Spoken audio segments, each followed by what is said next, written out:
Boa noite, gente. Pois bem, como eu falava para vocês, hoje nós estamos na nossa terceira atividade, né? É um conjunto de atividades que vão ocorrer até final desse ano, a partir do projeto Só Falta Monografia, que é um projeto conduzido pela coordenação do curso de graduação em Ciências Sociais, com o apoio do Programa de Apoio e Permanência da UFC, certo?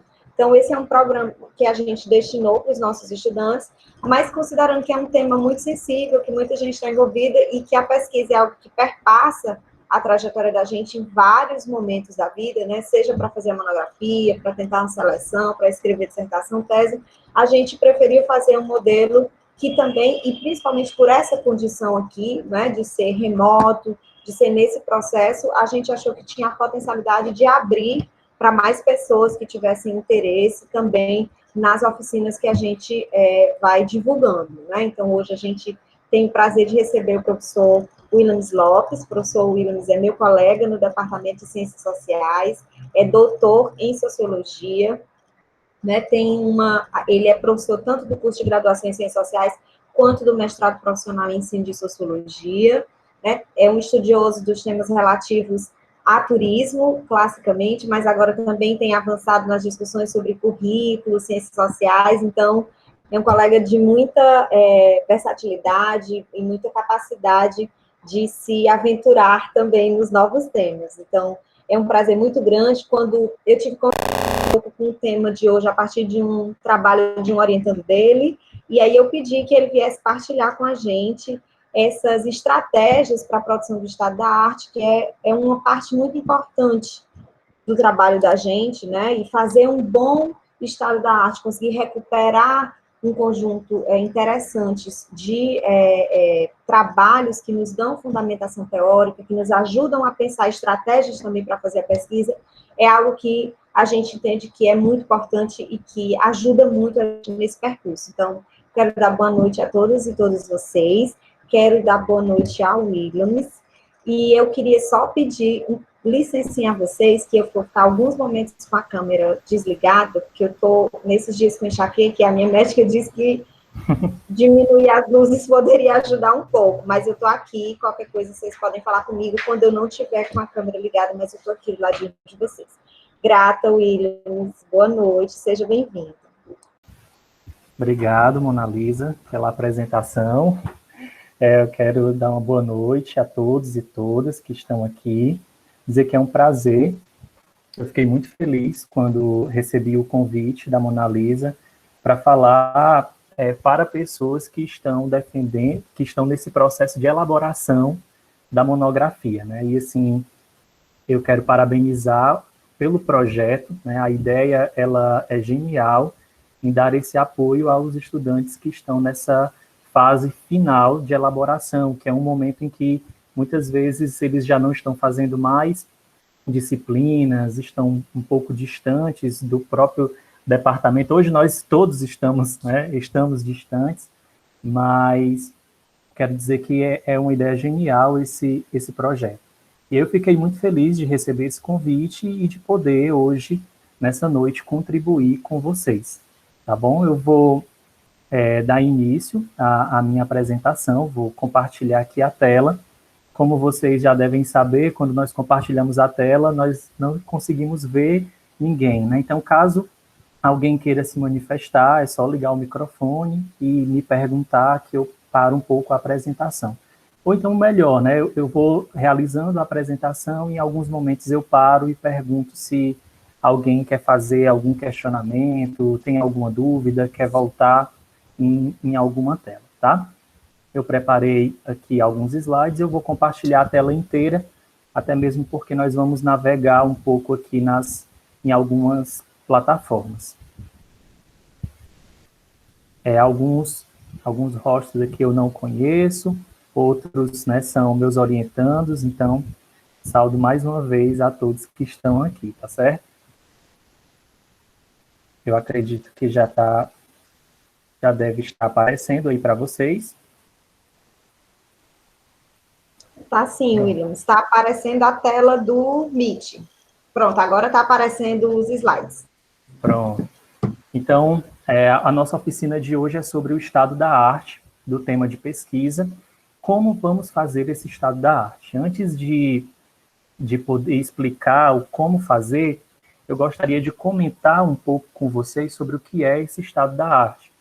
Até mesmo porque eu lembro que quando eu ouvi essa expressão pela primeira vez, eu fiquei meio confuso, sem saber de fato o que ele era. E antes de apresentar um esforço de definição sobre o que é o estado da arte, é muito importante dizer que cada área tem muitas vezes uma forma diferente de considerar o que é o estado da arte. E aí nós vamos tentar fazer esse esforço de compreender como a nossa área, como as ciências sociais, elas compreendem o que é esse estado da arte.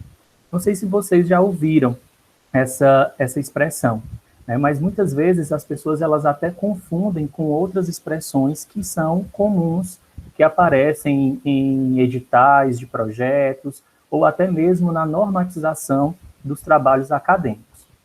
Buscando fazer um esforço, né, de explicar o que é o estado da arte, nós podemos chegar a uma definição, né, uma simples definição, que é uma pesquisa bibliográfica que vai mapear e discutir a produção acadêmica sobre determinado tema em uma área de estudo. Então, a gente começa a perceber que o estado da arte ele busca fazer um levantamento de tudo que foi produzido sobre o seu tema de pesquisa. Por exemplo, se você vai fazer esse estado da arte agora, é o momento de você ter um tema definido para poder fazer esse levantamento de todos esses estudos. Você vai fazer um mapeamento desses estudos, mas não só esse mapeamento, mas também uma discussão para verificar como está esse estado de conhecimento sobre o tema que é de seu interesse, sobre o tema que você investiga.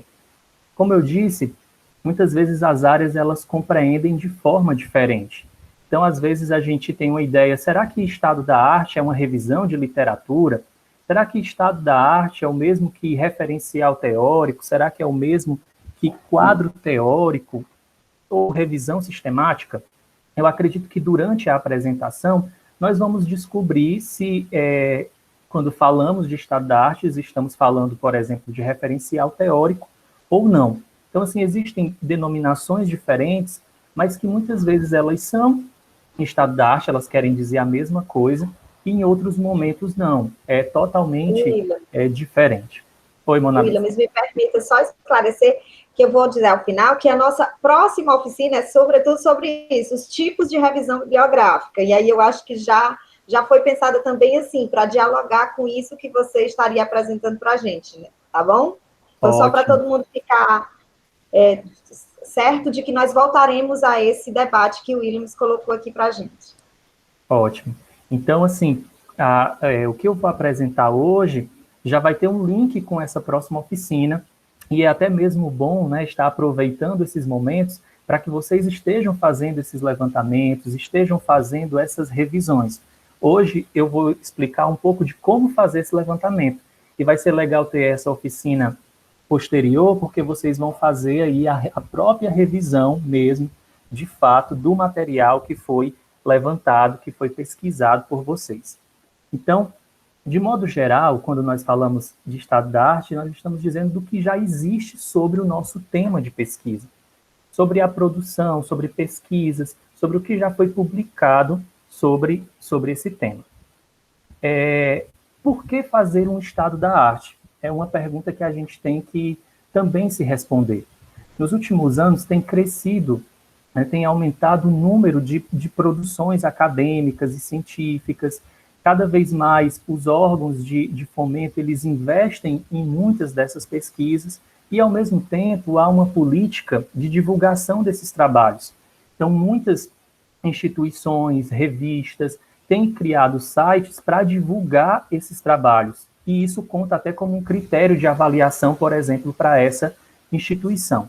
Então, esse número, ele aumenta, e se antes o nosso acesso era indo à biblioteca, indo às livrarias para consultar, hoje, por meio da internet, a gente tem mais acesso a esses materiais.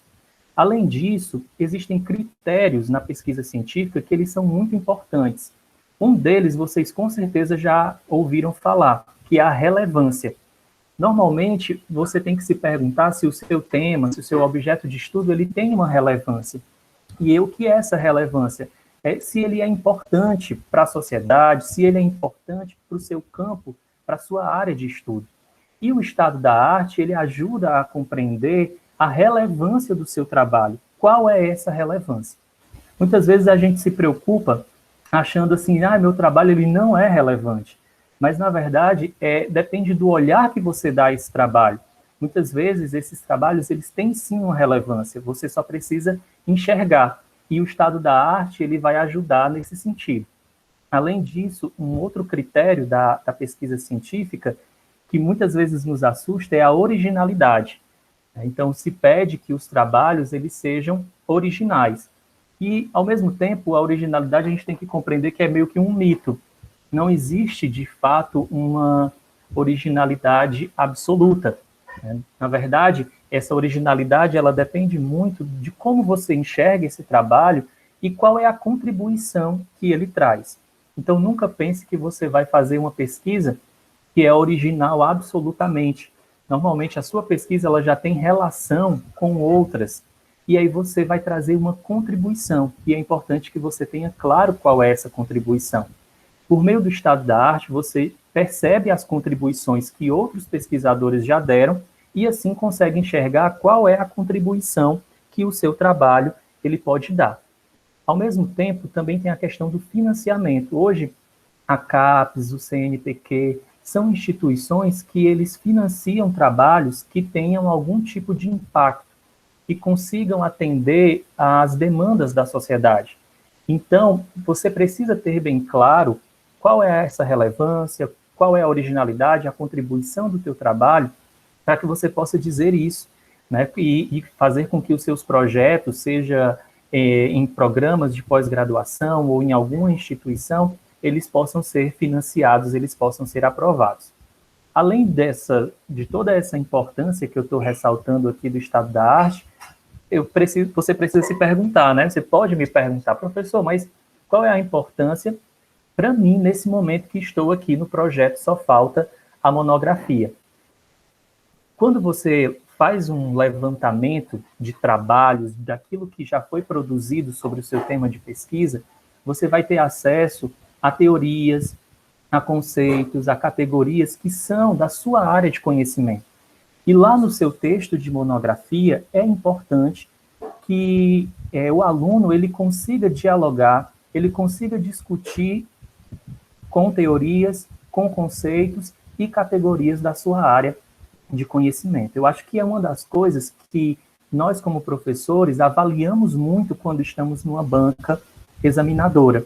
Nós procuramos ver como esse aluno fez a pesquisa, já que ele está saindo do curso e vai se graduar, se tornar um cientista social, e como ele consegue dialogar com outros autores e com outras pesquisas. E aqui está a importância de nós fazermos esse levantamento.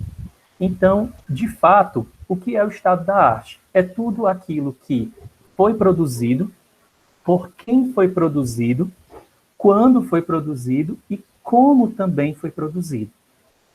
Então, se eu pensar todo o material que existe sobre o meu tema, eu tenho que olhar para ele e tentar responder essas perguntas que são básicas. O que foi produzido? Nós, quando estamos fazendo o estado da arte, nós fazemos o levantamento de publicações, de materiais. Esses materiais são o quê? Artigos de periódicos, dissertações, teses, anais de eventos científicos e livros. Esses são os materiais que nós fazemos esse levantamento. É importante dizer algo. E quando você vai para outras áreas, como as áreas da saúde, eles já não consideram os livros como um tipo de material que deve ser consultado para a elaboração de estado da arte. Tudo isso porque a área da saúde, eles publicam muito em revistas, em periódicos científicos. Então, eles não consideram, muitas vezes, livros nesse levantamento. Mas é importante nós entendermos que a nossa área, ela ainda tem o costume de publicar muito em livros. Então, os livros são também as nossas fontes secundárias de pesquisa, e aí é importante nós entendermos que precisamos incluir os livros nesse tipo de levantamento que estamos realizando. Mas, ao mesmo tempo, é importante considerar os artigos, até mesmo pelo acesso que nós vamos conseguir ter a eles por meio da internet. Hoje nós não conseguimos ir na biblioteca, não conseguimos ir nos laboratórios para pedir de empréstimo esses livros, realizar um empréstimo. Então, nós vamos ter que fazer uma consulta desse material que está disponível na internet, mas também não vamos fazer uma consulta de qualquer forma, tá? Além disso, quando você investiga o que foi produzido, você consegue perceber quais são as lacunas, o que foi de fato pesquisado ou o que ainda não foi abordado por algum pesquisador da nossa área de ciências sociais. E aí é a oportunidade que você tem de trabalhar a partir dessas lacunas, em cima dessas lacunas. Quando você faz o levantamento, você também descobre quem é que produz esse material. É importante ter isso em vista, porque nós estamos vivendo em uma comunidade científica. E essa comunidade científica, ela se comunica, ela faz com que as ideias circulem por meio de publicações, por meio desses materiais que eu comentei aí nessa coluna anterior. Então, quem são essas pessoas? Quem são essas instituições? As universidades, os grupos de pesquisa? Quem são os pesquisadores que estão, de fato, trabalhando ou pesquisaram esse tema que eu estou querendo investigar? Quem são os especialistas nesse tema? A Mona Lisa e eu também, e talvez alguns que estão aqui, foram alunos da professora Linda Gondim. E a Linda tinha uma disciplina de metodologia em que ela pedia para que nós fizéssemos uma consulta aos especialistas. Nós entrávamos em contato com professores que já tinham pesquisado na área, né, sobre esse tema que nós tínhamos interesse, e nós perguntávamos para esses professores, que pedíamos a eles, na verdade, para indicarem referências bibliográficas, textos, artigos, para que eles consideravam fundamentais para que nós lêssemos, para que nós estudássemos. E essa era uma atividade de consulta aos especialistas. Então, era uma atividade importante, porque nós tínhamos contato com pessoas que estavam pesquisando sobre o mesmo tema que a gente. Então, quando você investiga o que foi produzido, por quem foi que produziu, você também consegue chegar à produção local. O que é produzido aqui em Fortaleza sobre esse tema? O que é produzido na região Nordeste, no Brasil ou internacionalmente? Então, você tem que pensar dessa maneira, dessas escalas diferentes, porque não adianta você, por exemplo, abordar sobre a cidade de Fortaleza hoje algum tema da sociologia urbana e não citar, por exemplo, a professora Irles Barreira, não citar a Linda Gondim, porque são professoras que tiveram uma grande produção e ainda têm uma grande produção sobre a nossa cidade. Então, é preciso conhecer essa produção local, nacional e, se possível, né, aqueles que conseguem ler em inglês ou em outro idioma, uma produção também internacional. Mas é importante ter essa consideração de escala. Ao mesmo tempo, nós descobrimos quando esse material foi produzido, uma certa temporalidade. Conseguimos chegar a momentos em que há um aumento de pesquisa sobre um determinado tema, em momentos em que esse tema não estava muito na moda, ele não era um tema muito investigado. E nesse momento aqui eu quero aproveitar e explicar que o estado da arte ele não é um panorama histórico. Você não vai fazer um levantamento de tudo o que foi produzido sobre o seu tema. Você pode fazer um recorte temporal para saber, naquele período, o que foi produzido sobre o seu tema. Por exemplo, na área da saúde, hoje, tem periódicos que só recebem artigos que citem outros materiais, que citem outros artigos que foram publicados nos últimos 5 ou 10 anos, por exemplo. Isso é um exercício para que a produção bibliográfica atual ela seja lida, ela seja citada, ela seja discutida. No caso da nossa área, isso vai depender muito do tema. Então, eu não posso pensar em fazer um recorte dos últimos 5 anos se o meu tema ele já é um tema discutido há muitos anos, e nesse período mais recente, não tem pessoas que produziram muito sobre ele. Então, eu vou ter que aumentar, eu vou ter que aumentar esse meu recorte temporal. E, ao mesmo tempo, você também vai entender como esse material foi produzido.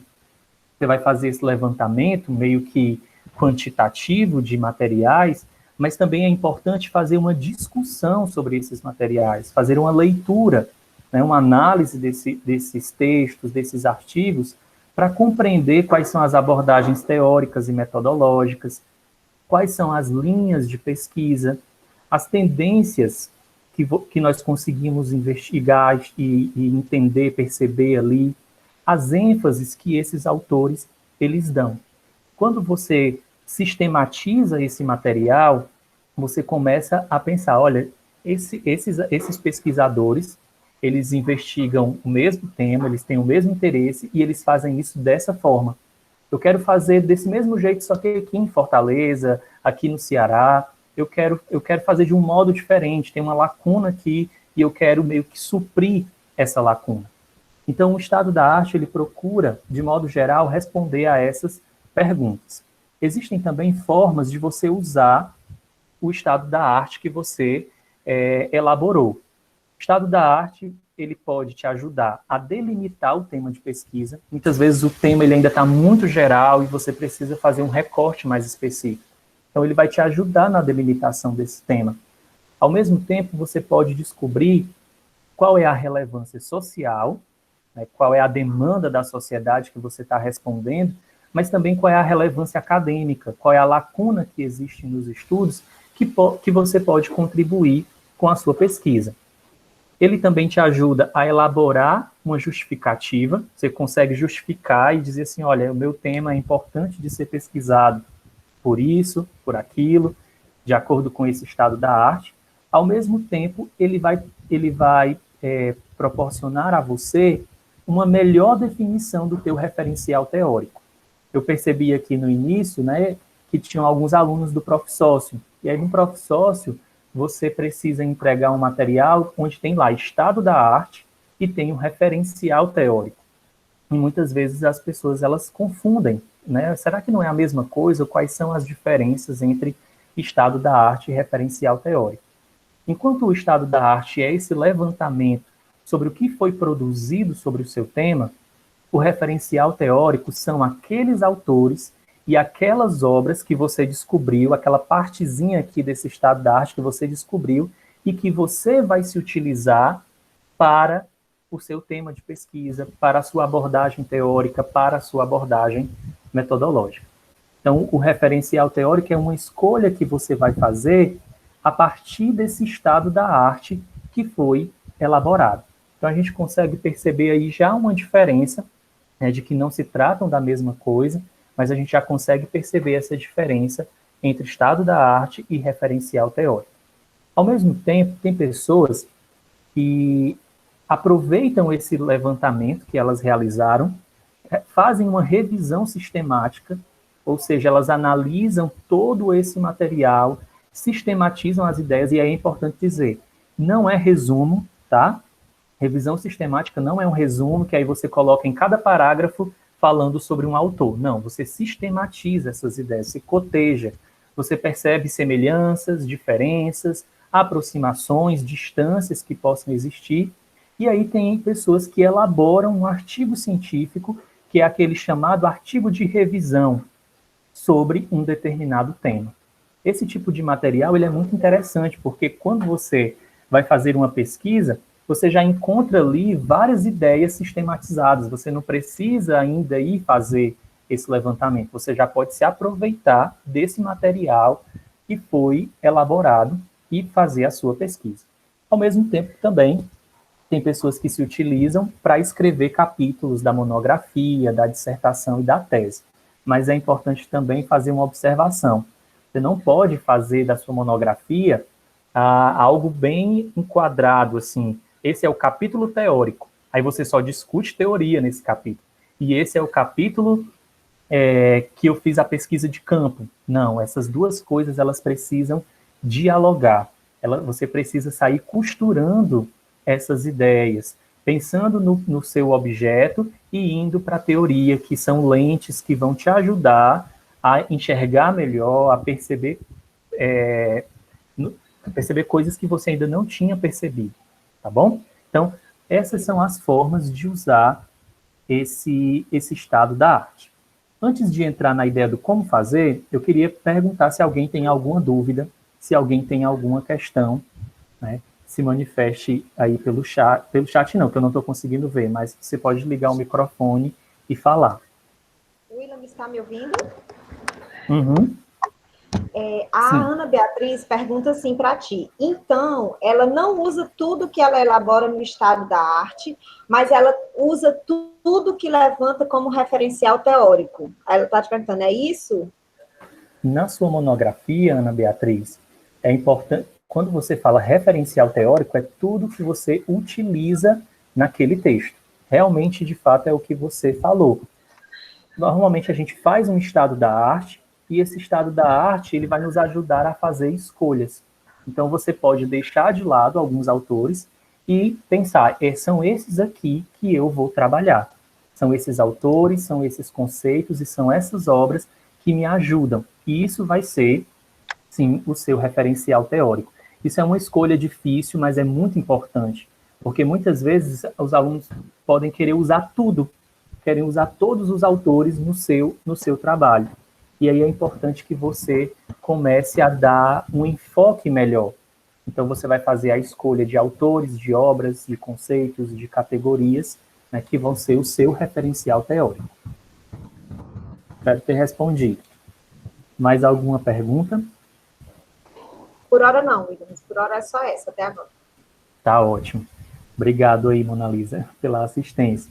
E vamos falar agora de como fazer, porque, como eu disse para vocês, né?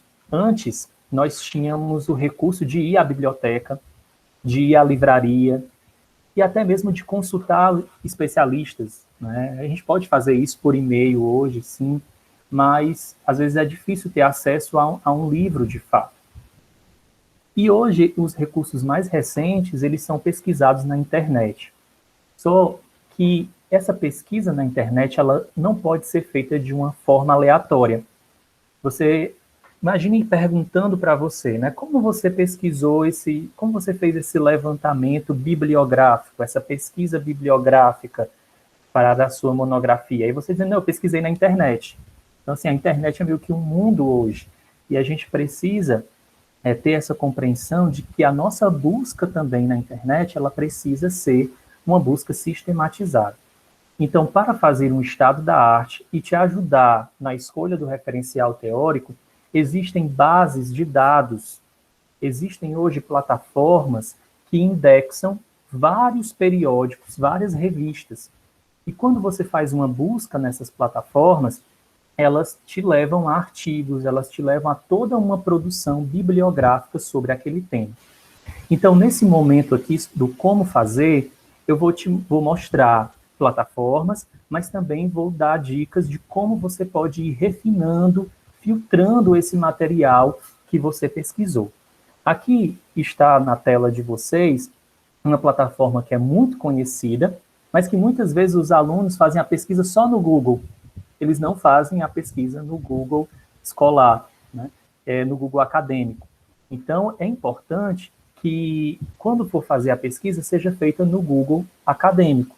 Então, você pode dizer lá no seu artigo, no seu trabalho, que essa pesquisa foi feita no Google acadêmico, que foi a plataforma que você utilizou. Só que essa plataforma, ela não permite o acesso a materiais, ela não te dá ferramentas para filtrar melhor, para refinar melhor essa busca. Existem outras plataformas, como o Cielo. Cielo é a biblioteca científica eletrônica online. Muitos dos textos que nós hoje utilizamos estão lá. Então, você pode utilizar essa plataforma para fazer esse levantamento bibliográfico. Mas o que eu vou sugerir hoje para vocês e apresentar é a plataforma de periódicos da CAPES. Essa plataforma, ela indexa, inclusive, todos os materiais que estão no Cielo. Então, quando você pesquisa na plataforma CAPES, tem-se a ideia de que tudo que está no Cielo tem lá, né? Eu já, numa pesquisa, vi que não tinha, mas a ideia é que o Cielo está indexado a essa plataforma de periódicos. que te possibilita acesso a materiais de alta qualidade. Só para você situar um pouco, para conhecimento mesmo, existem outras plataformas nas áreas da saúde, por exemplo.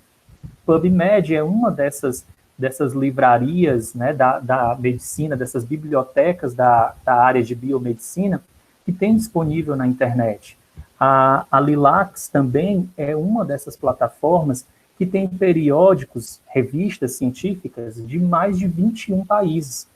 Vocês podem ver aqui na tela, né, 34 anos, 21 países, mais de 894 periódicos, e vários textos completos. Ao mesmo tempo, a área de psicologia tem a PepSich, que é uma plataforma de periódicos eletrônicos para a área de psicologia. Então, quando você lê artigos de outras áreas, você percebe logo no resumo eles dizendo que fizeram uma busca na plataforma, por exemplo, Lilacs e PubMed, em um determinado período, utilizando determinadas palavras-chave.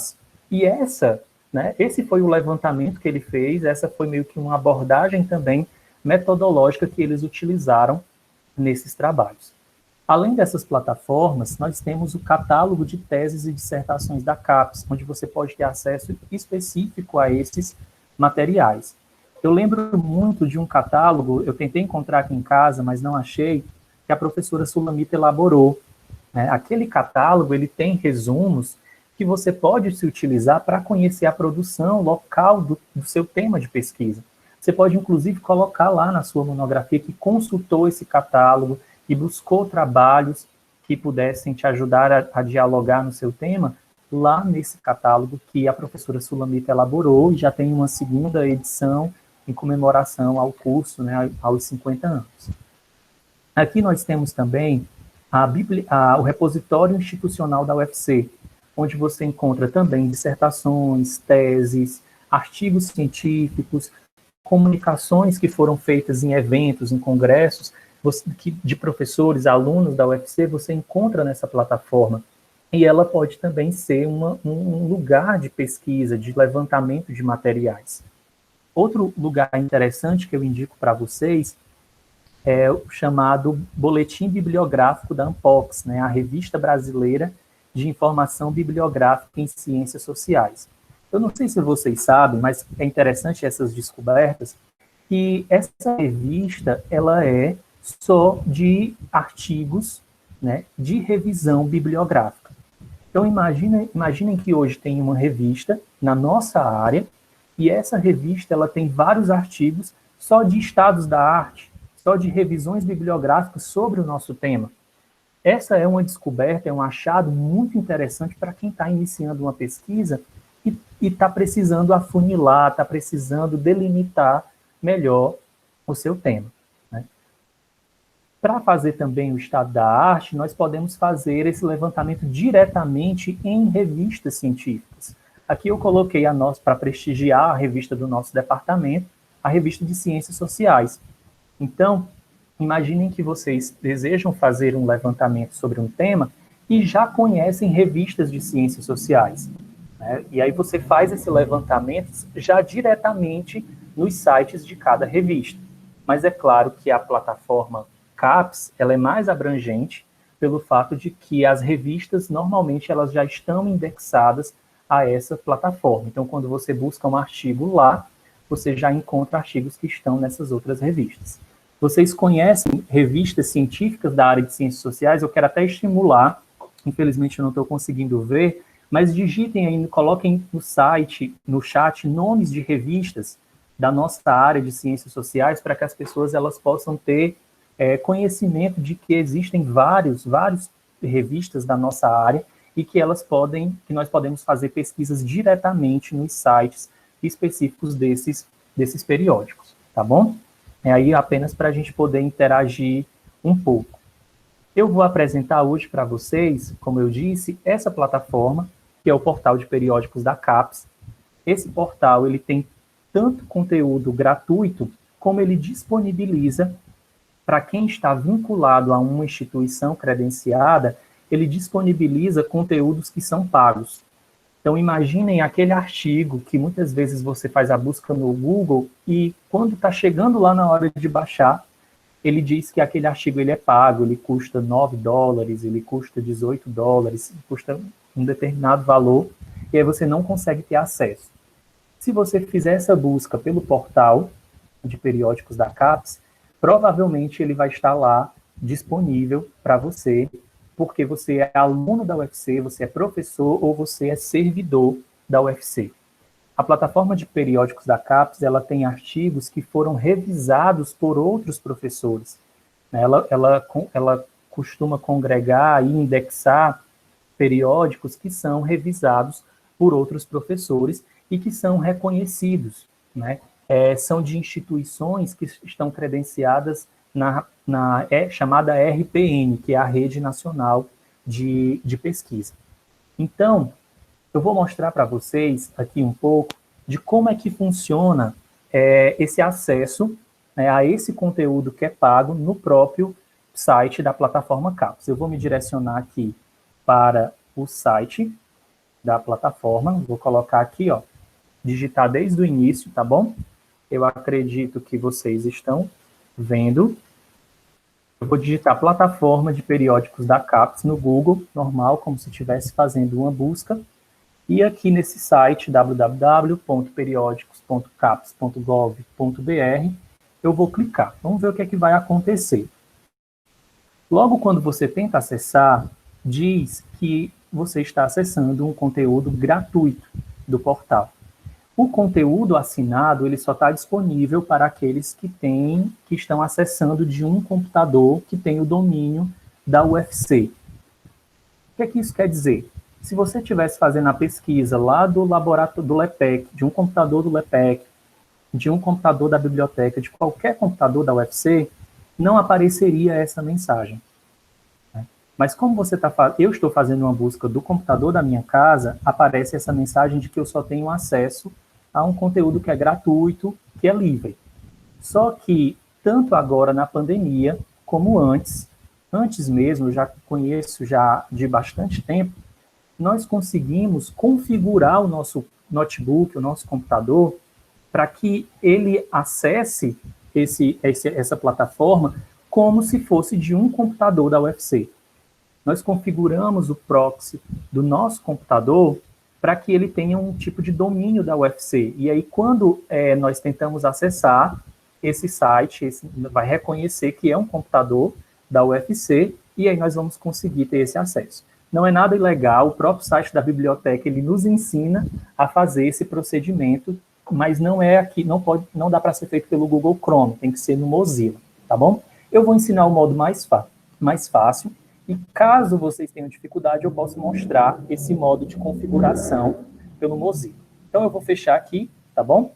Vocês podem ver que no site eu tenho acesso livre, mas eu quero ter acesso a conteúdo que, inclusive, é pago. Então, eu venho aqui no menu, onde tem acesso café, né, como às vezes as pessoas gostam de chamar, ou CAF, que é a Comunidade Acadêmica Federada, e vocês vão observar que a UFC ela é uma dessas instituições que estão nessa Comunidade Acadêmica Federada. Então, digitando aqui a sigla da UFC, eu já encontrei a minha instituição e vou clicar em enviar. Ao clicar em enviar, ele me direciona para uma outra página, e essa página já é da própria UFC. Como é que eu vou conseguir ter acesso a esse conteúdo pago? Eu vou digitar como login o meu CPF e essa senha, que é a minha senha do SIGA-A, que é a senha que eu tenho acesso ao SIGA-A. Isso você mesmo pode fazer com o seu CPF e com a sua senha do SIGA-A. Ao clicar aqui em login, tomara que dê tudo certo, né? Eu vou ter acesso aí ao site. Eu queria que vocês observassem e alguém se manifestasse aí no chat o que é que tem diferente agora nesse site, o que é que apareceu aí de forma diferente enquanto eu bebo uma água. Quem pode dizer? O acesso por Universidade Federal do Ceará. Ótimo. Thaísa, né? Reconheci a voz. Obrigado, Thaísa, pela participação. O acesso por Universidade Federal do Ceará. Então, agora, eu estou acessando como se fosse de um computador da universidade. Então, eu vou ter acesso a mais materiais, tá bom? Mas eu quero personalizar. Isso aqui não é tão importante, mas eu vou aproveitar para dizer para vocês. Eu quero personalizar isso aqui, eu quero salvar, por exemplo, as pesquisas que eu realizo. Você tem aqui, ó, esse segundo menu aqui, que é o meu espaço.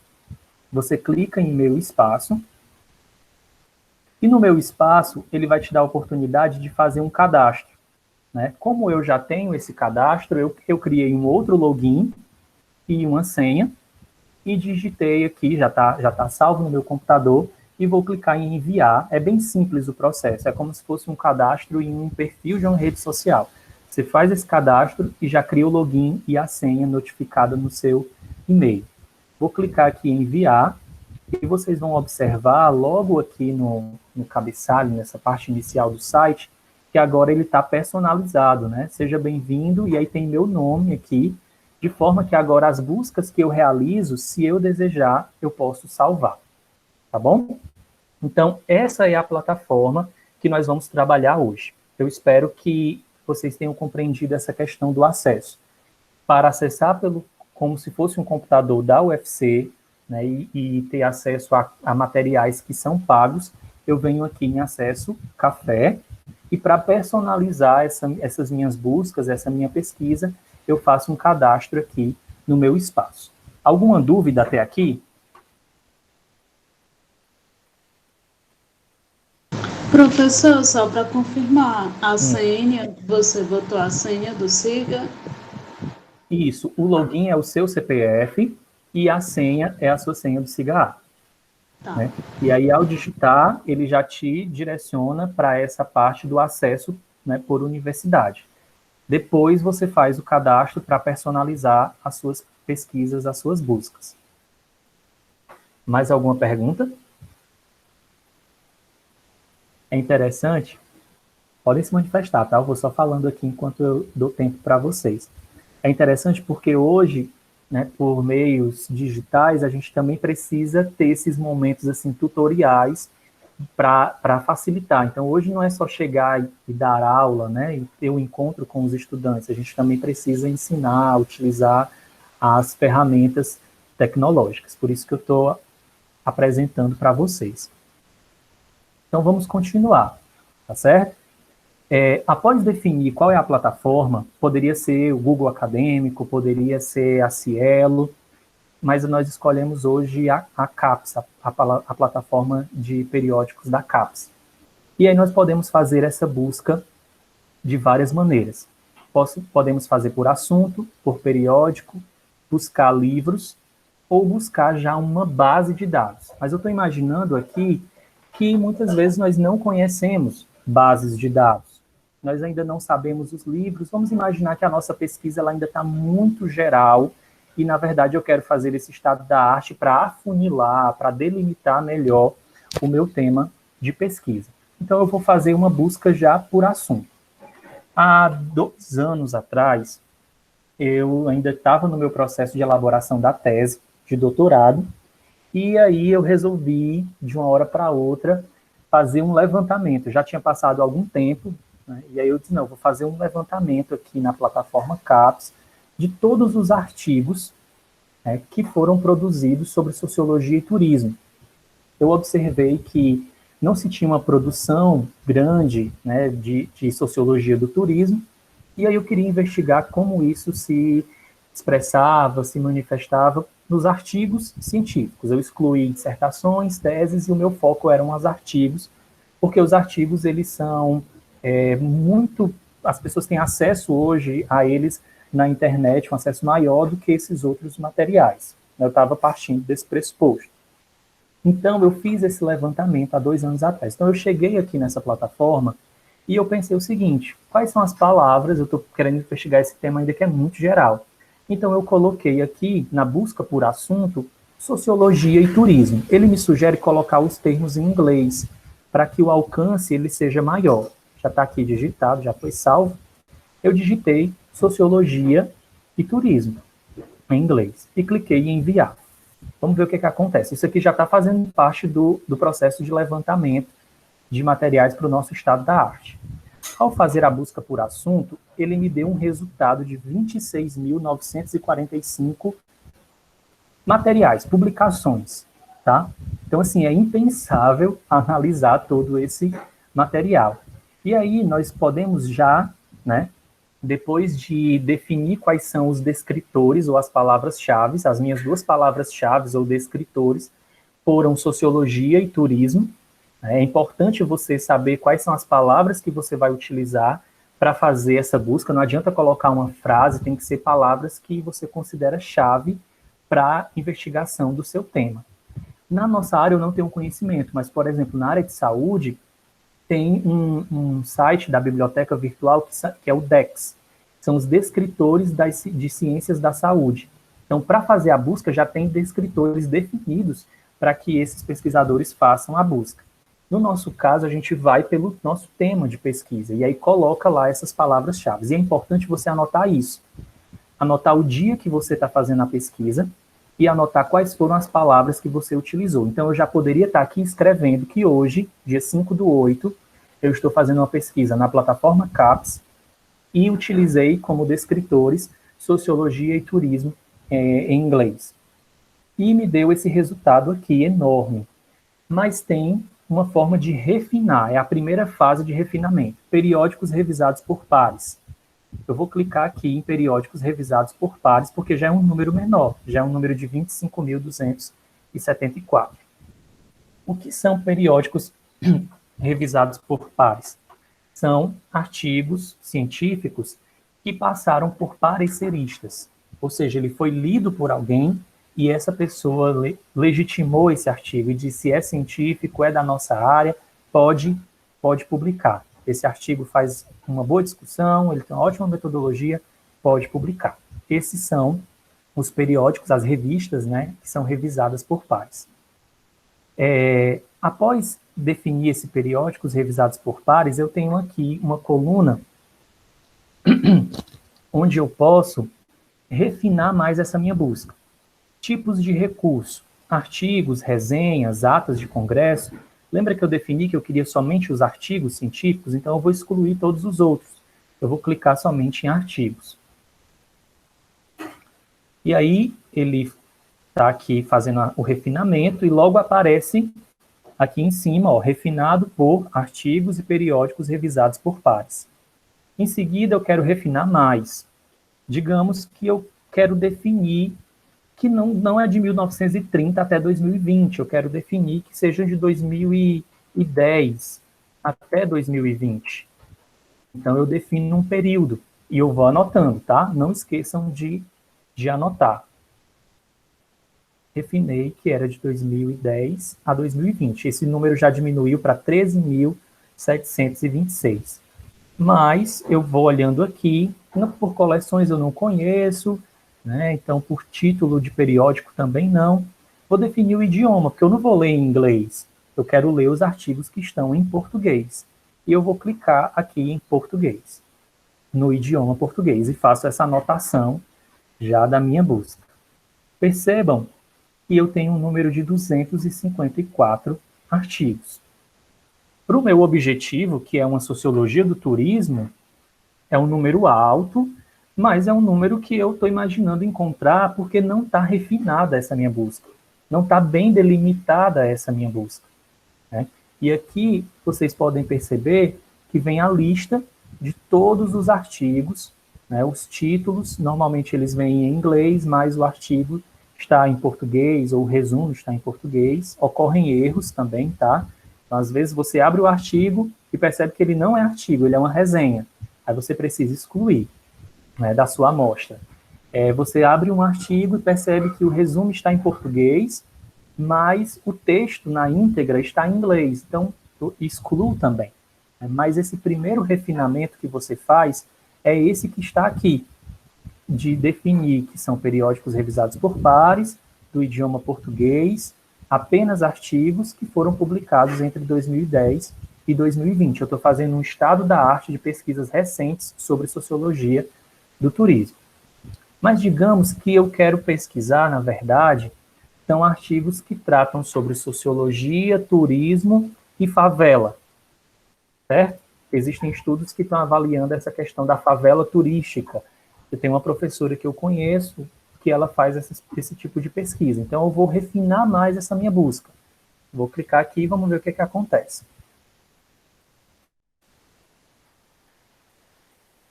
Percebam que voltou para estaca zero, né? Tem 431 artigos, mas eu vou novamente refinar. Pode falar, quem se manifestou. Vou novamente aqui refinar. Periódicos revisados por pares, artigos,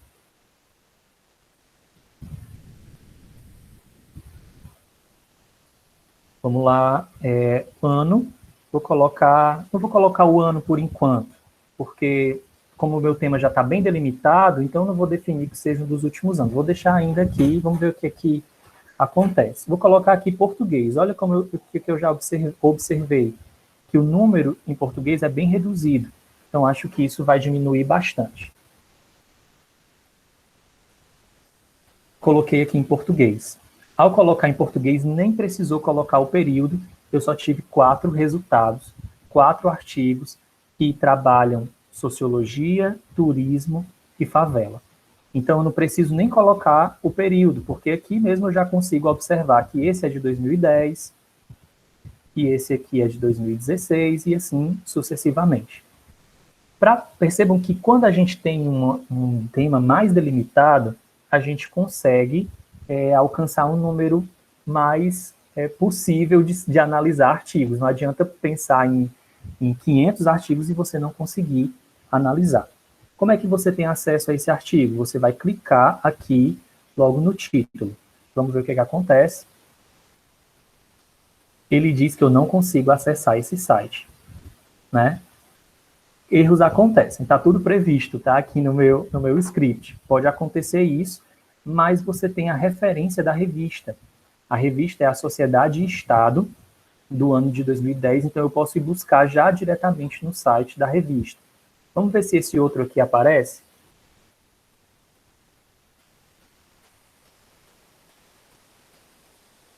Esse aqui apareceu, ou seja, ele me direcionou para o site da revista, que é a revista de administração de empresas. Mas como vocês percebem, ele já não me dá um acesso direto ao texto. Então eu venho aqui, novamente, para saber que é o ano de 2016, volume 56, número 4.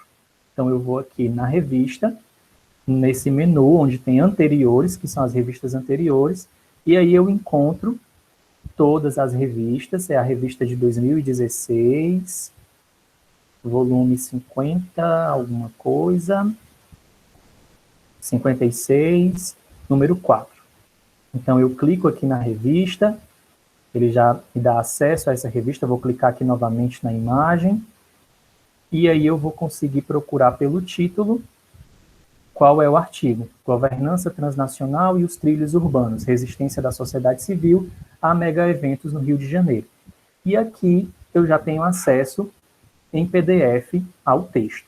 Vamos ver se ele está em inglês, se ele está em português. Eu vou baixar o artigo e aí vou ter acesso a ver todo esse artigo, se é apenas o resumo que está em português, se é o texto na íntegra que está em português.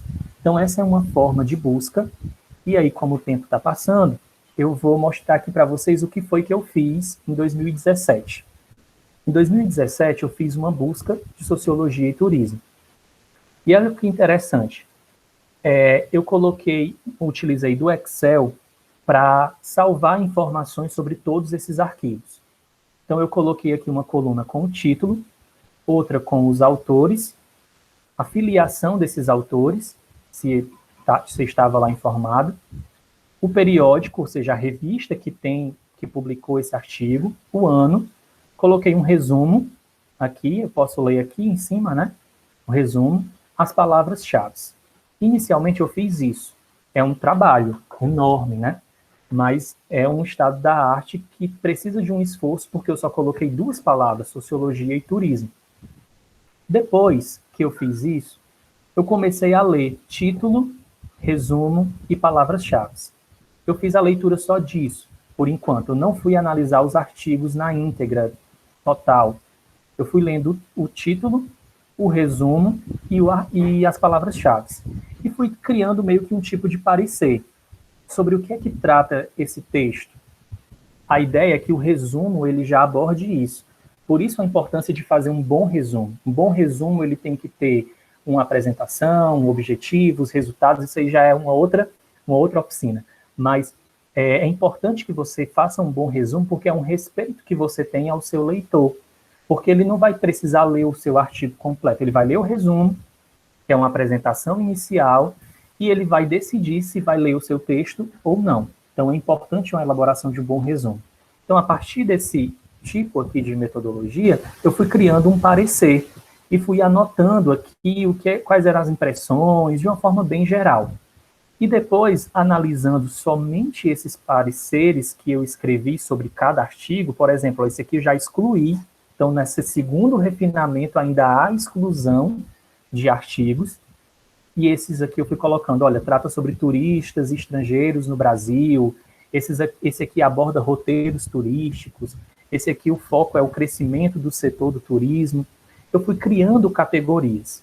E agora eu vou mudar aqui para o Word, para mostrar algo para vocês, tá? Percebam aqui como foi a planilha no Excel, e eu fiz um textinho no Word, dizendo que eu utilizei as palavras turismo e sociologia na ferramenta assunto, né? Que eu encontrei 2.340 artigos, dizendo que foram periódicos revisados, de 1930 a 2016, eu fiz essa pesquisa em 2017, e que encontrei 48 que estão no idioma português, que foram publicados entre 1998 e 2015. Isso aqui, gente, já é um parágrafo, já é um trecho da sua monografia, por exemplo.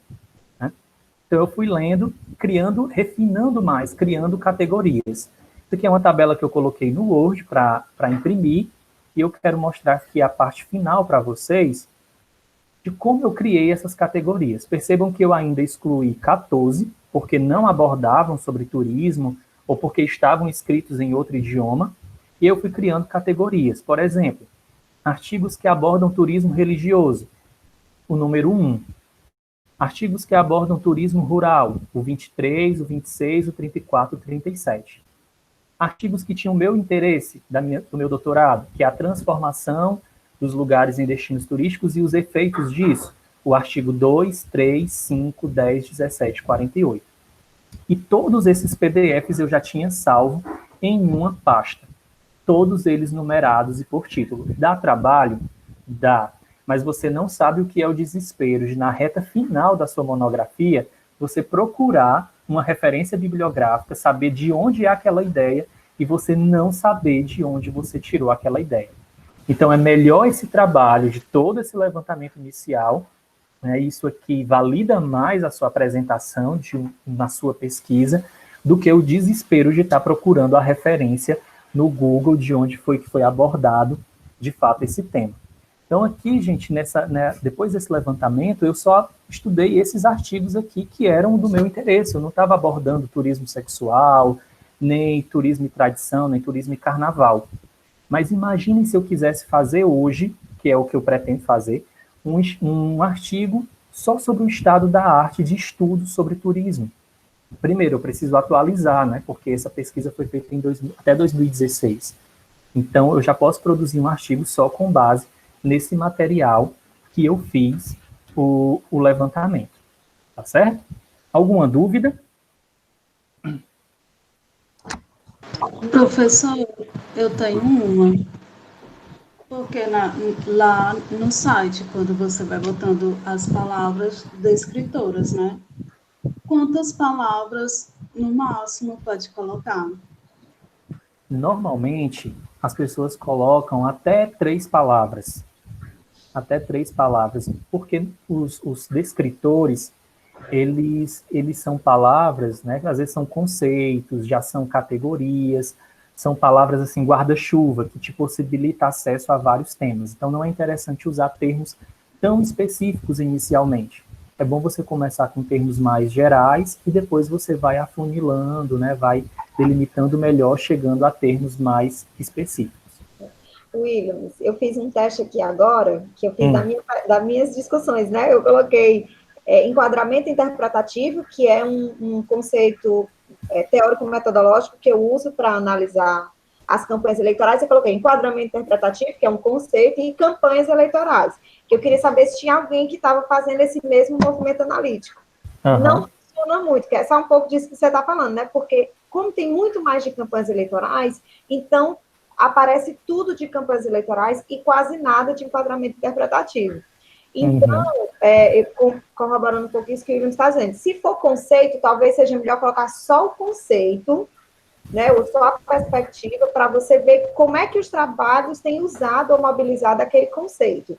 E quando for um tema, aí eu acho que pode pensar, por exemplo, eu posso colocar campanhas eleitorais nacionais ou locais, aí dá para fazer mais Uhum. estratificado, né? Mas eu penso que quando você junta tema e conceito, não funciona muito, porque o que tiver mais recorrência vai suplantar o outro.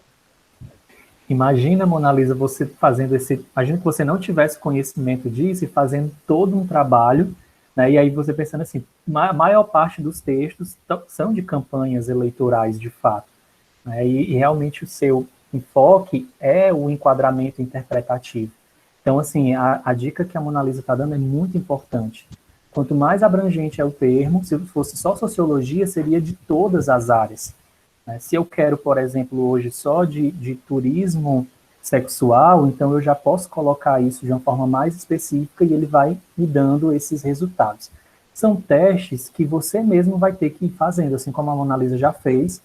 Eu incentivo vocês a fazerem esses testes, verem os resultados, porque isso está no processo. Então não pense que você vai chegar de primeira e já achar todos os materiais do seu estado da arte.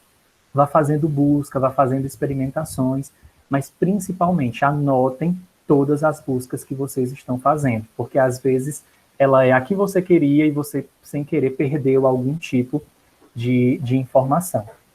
E após ter isso mais delimitado, após aquele primeiro refinamento, aí vocês começam a fazer a análise dos títulos, dos resumos e das palavras-chave. Não adianta você já ir lendo diretamente o artigo, não. Faça esse segundo momento aí de refinamento, para depois você decidir, não, esse artigo aqui vai fazer parte dos meus estudos.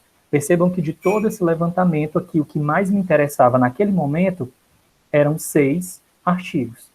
E pelo menos aqui, acho que três desse grupo aqui eu já conhecia, mas eu pude conhecer mais 3 artigos e melhorar o meu trabalho, atualizar o meu trabalho de pesquisa.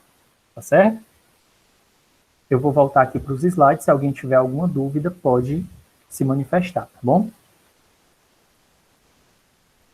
Aqui está um pouco do processo que nós fizemos. Como fazer?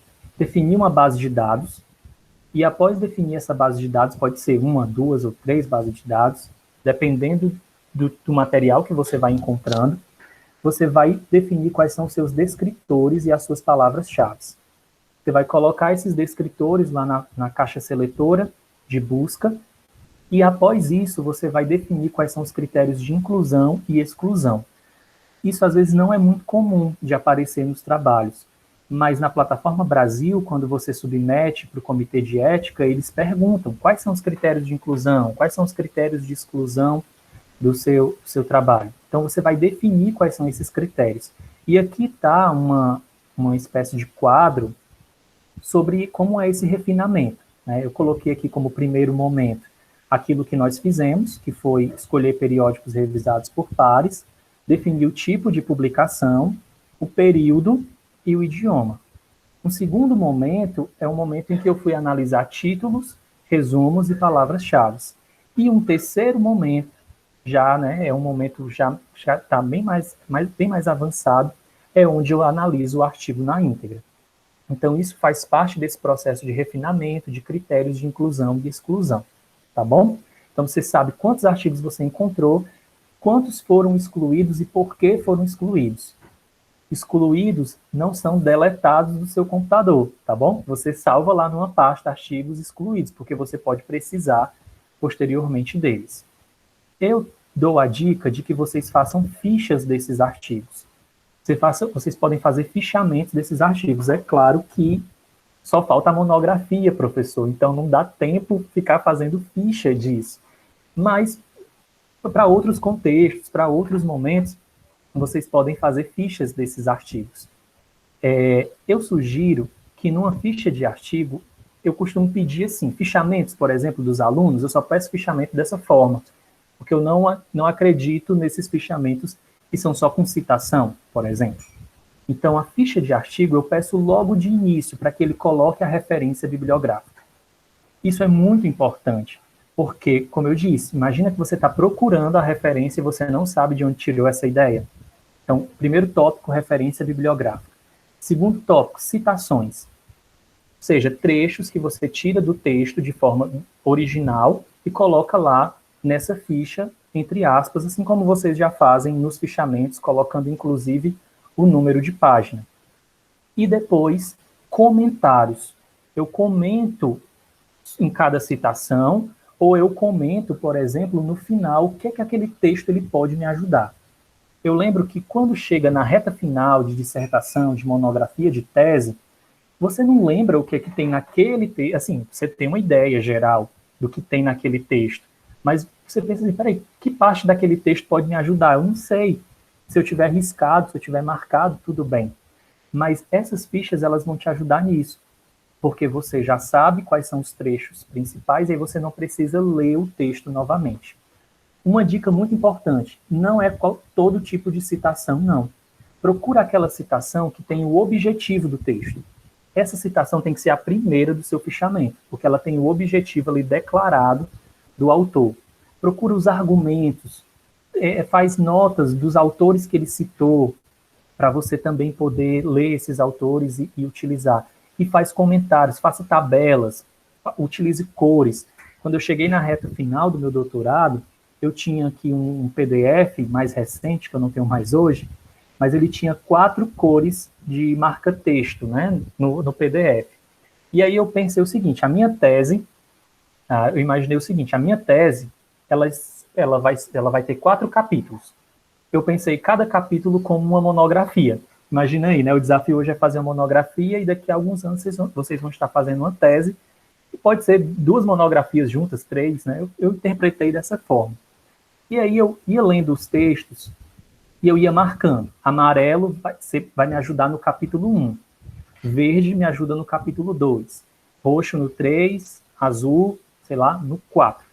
Então, eu fui fazendo essa leitura. Li uns 10 artigos.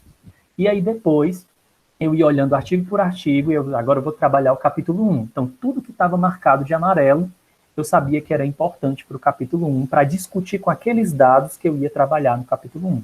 Então, são estratégias que a gente vai criando. É claro que hoje já existem softwares que nos ajudam nisso, que é o NVivo.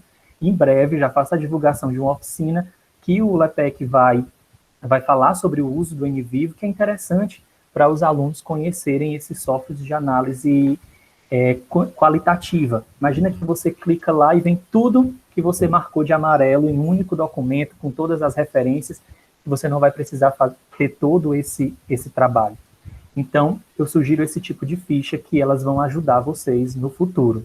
Hoje, como professor, eu tenho ainda fichamentos da época da minha graduação e eu vou dar uma aula e eu vou lá nos meus fichamentos e eu acho incrível, eu disse assim, que bom que eu encontrei você, que eu não preciso ler o texto novamente, mas eu tenho esse fichamento já sistematizado com as ideias. Tá bom, gente? Aqui são as referências bibliográficas que eu estou utilizando e que eu gostaria de mostrar algumas coisas para vocês. Eu não sei se eu tenho tempo ainda, mas eu quero abrir para perguntas agora, enquanto eu abro só uma pastazinha aqui para mostrar algo para vocês. Alguém tem alguma pergunta? William, até agora não apareceu nenhuma dúvida não aqui no chat, só está todo mundo dizendo que está ótima a oficina, que estão aprendendo a navegar nesses mares aí, da revisão bibliográfica, de como construir, né, até de onde encontrar esse material, de como organizá-lo. A Iana está falando sobre uma oficina sobre fichamento, eu acho bacana também, acho que a gente pode pensar numa oficina só sobre fichamentos, né, que é algo que é muito importante, a gente precisa fazer para sempre, né? Porque Isso. toda leitura que a gente fizer, que de algum modo vai subsidiar a gente, aí a gente está pensando muito assim, a gente fica muito preso à vida acadêmica, mas na vida profissional também a gente está trabalhando com projeto, com consultoria, com várias coisas que a gente tiver, né, que não tiver estritamente na academia, mas que são ações importantes, porque de algum modo esse é o nosso trabalho, né? Nós, cientistas sociais, trabalhamos com informações, com a produção, com a análise da realidade, né? Então, a gente vai ler sempre e para sempre vai ter que fazer, digamos assim, os fichamentos, né? Para sistematizar. Ótimo. Já uma dica que eu dou é esse livro que está aí nas referências, que é o do Humberto Eco, Como se faz uma tese. Esse livro é clássico nesses estudos de metodologia e tem um capítulo que ele fala só sobre as fichas que nós devemos fazer. Fichas essas que eu também lembro do Wright Mills, que é um autor que nós estudamos muito em ciências sociais, que ele fala do arquivo intelectual. Então eu olhava aqui para essa minha planilha no Excel e eu pensava, esse aqui é o meu arquivo intelectual. Hoje, para abordar qualquer tema, eu posso ir lá e já tenho artigos selecionados, já sei artigos que abordam uma determinada temática relacionada ao turismo. Eu queria só mostrar, por favor, me dê só mais 5 minutos. Eu selecionei aqui artigos que muitas vezes não se declaram como estado da arte, mas eles fazem esse tipo de abordagem. Esse é um artigo da professora Irlis e da professora Geisa, Subversões do Olhar, onde elas analisaram teses e dissertações da década de 90, né, do programa de pós-graduação em Sociologia. Elas analisaram todas as teses que tinham a cidade como objeto de investigação. Olha que interessante, gente. Elas não falam aqui, eu acho que em nenhum momento, que é um estado da arte, mas aqui já é um ponto de partida para você que pesquisa sobre a cidade de Fortaleza, para você que investiga alguma cidade no Ceará, porque elas já têm aqui um compilado de ideias sobre a cidade. Inclusive, elas vão declarando que muitas pesquisas passaram a ter recortes microsociológicos, outros abordaram uma dimensão conflituosa, né, percebe uma influência da sociologia e da historiografia francesas. Então, é um artigo interessante. Quero mostrar aqui também um artigo que é daquela revista da Unpox, que eu mostrei para vocês nos slides, da revista, do boletim, eu esqueci o nome agora, da revista eletrônica, né, bibliográfica da Unpox. Esse aqui é um artigo que é um estado da arte da produção científica sobre o ensino de sociologia. Como a Mona Lisa disse, eu tenho um aluno no Prof. Sócio, e ele trabalha sobre o ensino de gênero na escola. E ele fez um estado da arte sobre o ensino de sociologia, né, sobre o ensino de sociologia na escola, sobre os temas que são abordados, mas o referencial teórico dele são apenas aqueles autores e textos que trabalham sobre o ensino de gênero na escola. Tá? É uma referência que eu deixo para vocês, para conhecerem como é um tipo de estado da arte. E tem esse aqui, que é também muito interessante, que é como os autores, como os pesquisadores de educação em ciências trabalham o Bourdieu. Então, eles fizeram esse trabalho, inicialmente, eles consultaram 8.615 trabalhos e chegaram a 40 pesquisas e analisaram essas 40 pesquisas. Eu achei interessante algo desse artigo, que eu queria destacar aqui com vocês, é só esse trecho aqui. O presente trabalho consiste em um levantamento bibliográfico do tipo Estado da Arte, cujo objetivo é mapear a inserção e a contribuição da teoria de Bourdieu nessa área. Quando eles avaliaram todos os trabalhos, eles perceberam que alguns se apropriavam de forma incidental, que eram apenas nas referências. Eles perceberam que outros estudos tinham a apropriação conceitual tópica, que é a ideia de abordar um conceito, de trazer uma citação, mas outros estudos se apropriavam do modo de trabalho, das teorias, dos conceitos, de uma forma geral. E aí eles trabalham, justamente fazem o estado da arte desses artigos que se apropriam com mais profundidade do Bourdieu. É interessante porque eles mostram assim, os resultados em tabelas, né? Você percebe aqui uma tabela falando do modo de apropriação, incidental, conceitual e no modo de trabalho, e ao mesmo tempo eles apresentam gráficos mostrando como os estudos eles foram crescendo aqui. Olha como o número de estudos sobre Bourdieu, se utilizando das teorias de Bourdieu em 2011 foi mais alto do que nos outros anos. Então, assim, o estado da arte ele nos permite perceber tendências e ele pode nos ajudar no nosso trabalho de pesquisa. Então, com base nisso, né, eu apresento aqui essas referências que eu mostrei para vocês, vou disponibilizar esses slides posteriormente, e eu encerro a fala, né, agradecendo a todos que permaneceram, e eu espero ter contribuído, e estou aqui para dúvidas, para esclarecimentos, para a gente conversar um pouco. Bom, Williams, muito grata pela sua participação aqui conosco. Acho que foi, eu até comentei também, adorei aí, já estava, adoro essas novidades, e já estava eu mexendo ali no periódico da CAPES e buscando fazer isso. Acho que tem uma coisa muito bacana de que você, principalmente nessa parte final que você mostrou para a gente, que é assim, esse já é um próprio trabalho de esforço de interpretação nossa, né? Quando a gente recupera os dados e aí a gente escolhe por que vai usar uns e não outros, já é o nosso primeiro esforço de categorização, né? Que é como você disse aí, que os autores desse artigo colocam, explicando isso, por que os critérios de inclusão e de exclusão, né? Então, isso envolve um processo de categorização, né? Quando vocês estiverem olhando lá os artigos, e aí você diz, não, mas esse artigo eu acho que não vai me ajudar muito, né? E aí, por que ele não me ajuda muito?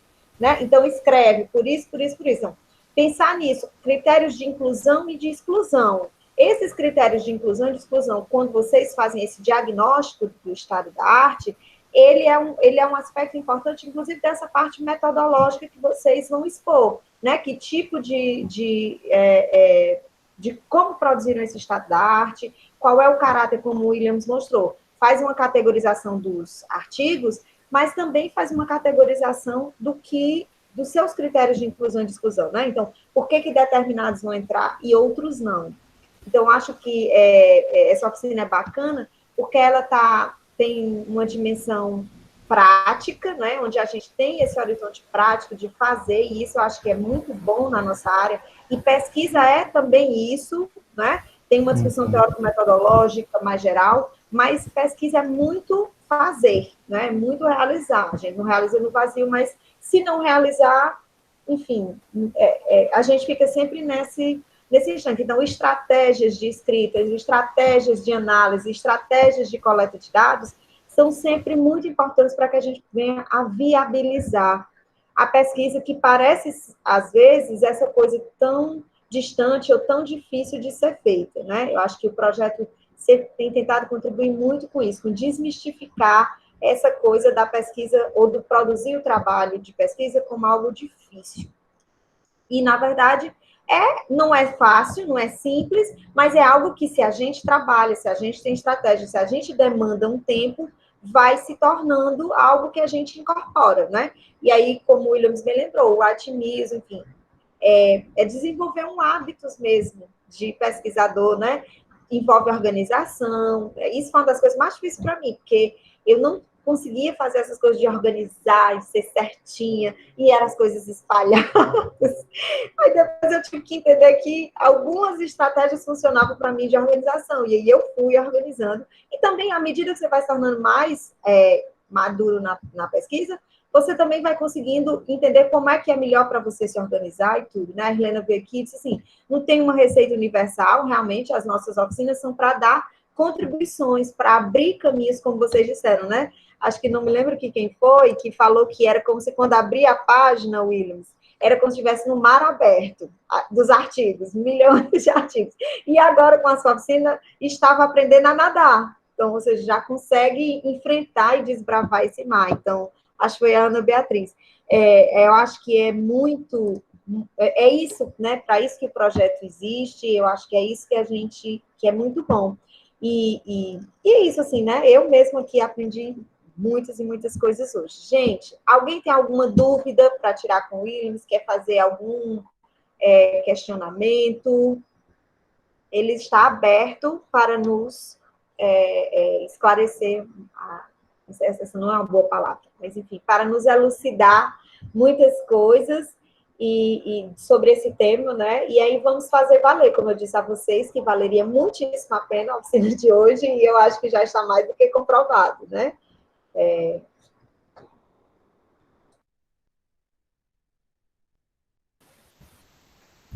Eu estava vendo aqui o tempo, eu falo demais, né? Mas, é, assim, só aproveitando ainda esse tempinho, eu esqueci de dizer algo muito importante, que realmente, como a Mona Lisa disse, não é fácil, mas também quando a gente se organiza nesse processo de pesquisa, isso facilita muito a nossa vida. Imagine que tudo isso que vocês foram fazendo, todo esse processo, vocês vão escrevendo sobre isso e definindo, como ela disse, critérios de inclusão, critérios de exclusão, tudo isso já vai fazer parte do seu texto. Ele tem que estar lá no seu texto esse processo de investigação. Então, quando você faz uma ficha, por exemplo, você escreve algo. Quando você retorna para essa ficha, você não vai escrever do zero. Já é um exercício de reescrita. Então, para a sua monografia, a ideia que eu lhe dou, que foi uma coisa que eu aprendi com a minha orientadora e aprendi aí, né, nesse processo de amadurecimento mesmo. Escreva. E depois, no outro dia, você retorna e reescreve aquilo ali. E no outro dia, você reescreve. Então, isso vai fazendo com que o seu trabalho ele chegue num momento em que você diz, não, agora eu estou satisfeito com esse parágrafo, e tem parágrafos que realmente demandam muito mais tempo do que outros. Então é importante você sempre fazer esse exercício de escrita e de reescrita. Por isso que ler um texto, você sabe que esse texto vai ser fundamental, faça uma ficha, faça algum tipo de comentário e deixe salvo no seu computador. Ler uma notícia de jornal, e sabe que essa notícia vai ser citada, vai ser utilizada, escreve alguma coisa com as suas palavras, porque quando chegar na hora mesmo de sentar, que não é de uma vez, né, não é de um dia para o outro, quando você sentar lá na cadeira para escrever, já não é uma escrita do zero, é uma reescrita, já é você conectando ideias, já é você lendo resumos, sínteses que você mesmo elaborou. Então, o processo de estado da arte é esse, né? E não é só de um levantamento quantitativo de trabalhos e fazer uma pastazinha bonitinha e tá aqui o meu arquivo intelectual, mas é de realmente se debruçar sobre os textos, de ter uma sistematização. Você não vai ler aleatoriamente, você não vai mais pesquisar artigos na internet aleatoriamente. Agora você vai pesquisar de uma forma sistemática, você vai ter um critério ali em todo esse processo de investigação, tá bom? Então, assim, eu desejo a todos um bom trabalho nas suas monografias, né, e uma boa sorte nas suas apresentações, nesse semestre que está retomando dessa forma, né, de forma remota, que é desafiador para nós, professores, e também é desafiador para vocês, enquanto alunos, mas eu acredito que vai dar tudo certo, né, para que vocês possam defender os trabalhos de vocês. Seja esse agora, a monografia, e os próximos também que vocês vão elaborar, porque não para na monografia. Bom, gente, então eu queria agradecer muitíssimo ao William, assim, eu tinha plena certeza que seria muito boa a oficina dele. Eu já, inclusive, deixo aqui a porta escancarada, dizendo que qualquer coisa a gente vai recorrer de novo a ele, né? Enfim, momentos oportunos. E aí, agradecer muito.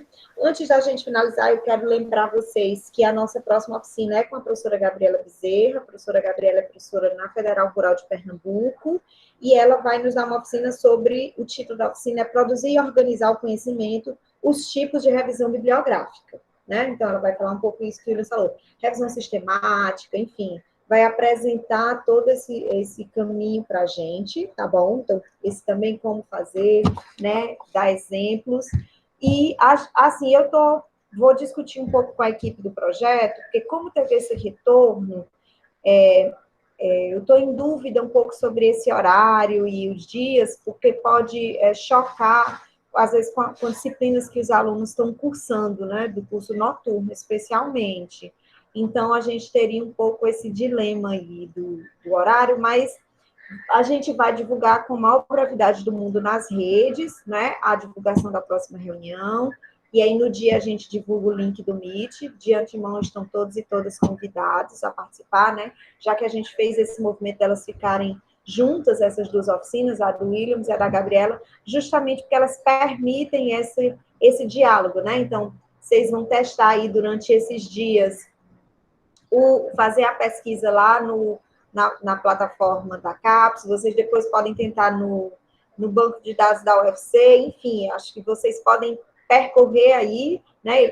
O Williams deu o exemplo da CAPES, mas tem várias outras plataformas, então vocês podem percorrer por elas, já ir fazendo essa organização do estado da arte, e aí, na semana do dia 20, mais ou menos, a gente retoma um encontro para a gente discutir e o que fazer agora com esses dados, né? Então, com esses dados informacionais, com essas teorias, com esses textos que a gente recuperou, né? Então, é um pouco isso. Como fazer essa sistematização dessas informações, que são informações importantes, inclusive para delinear melhor o tipo de pergunta que a gente faz, os objetos, né? Eu estou pensando muito nessa oficina do Williams também, na produção dos projetos. Ele é muito importante, sobretudo quando você está indo para pós-graduação, quando você está em outros espaços, porque tem a ver também com isso. Como o Williams colocou no início, qual é a sua inovação, né? Inovação não como uma originalidade absoluta, mas o que você pode contribuir nesse tema, né? Que tipo de abordagem nova você pode propor. Então, eu quero agradecer a todo mundo, agradecer mais uma vez ao Williams, desejar boa noite a todas e todos. Fiquem bem, fiquem seguros. Tá bom, gente? Mona Boa Lisa, noite, Grata. Obrigado, gente. uma Boa pergunta. noite. Eu queria perguntar se vocês pretendem fazer alguma oficina sobre gerenciador de referências, como Mendeley usa o Zotero. Já houve essa oficina por parte da biblioteca. Sim. Mas eu queria saber se teria a possibilidade de existir por aqui também. Pronto, alguém tinha feito, inclusive, uma outra sugestão, eu vou falar com ele, que o Cleiton Cunha, numa disciplina que ele dava, fazia algumas dessas indicações.